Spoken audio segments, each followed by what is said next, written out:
Hello everyone! A lot of English learners are curious about the word shall. Is it the same thing as will? When exactly do we use it? I'll answer those questions in today's lesson. Hi, and welcome to the Espresso English podcast, where you can improve your English in just a few minutes a day. My name is Shayna, and I'm the teacher at Espresso English.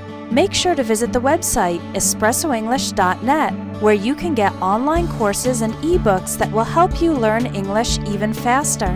Let's get started with today's lesson. Shall is similar to will because it talks about the future. So, I shall call him tomorrow is the same as I will call him tomorrow.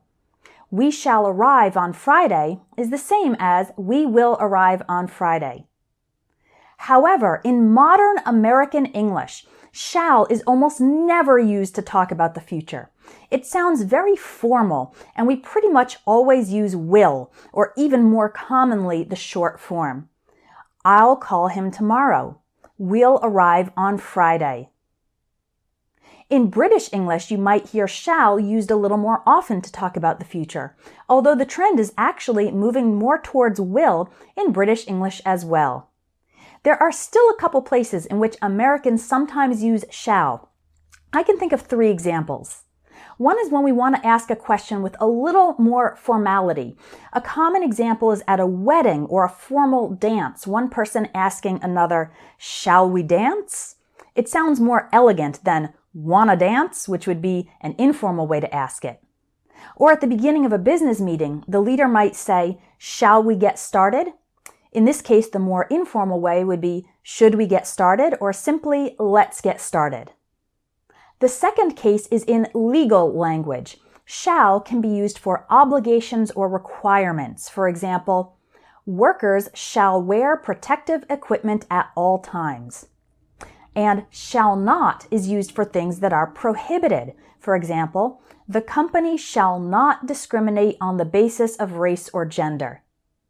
However, some people within the legal world are encouraging these to be replaced with must and must not, since these sound stronger and more certain. And finally, you'll occasionally hear shall we used as a question tag after statements with let's. So the business person beginning a meeting could say, "Let's get started, shall we?" It's a way to make a suggestion using let's, and then request acknowledgement by using shall we? But in more informal, everyday English, many people would simply use okay as the question tag. For example, "Let's take a coffee break, okay?" Or, "Let's leave as early as possible tomorrow morning, okay?" So let's finish up, shall we?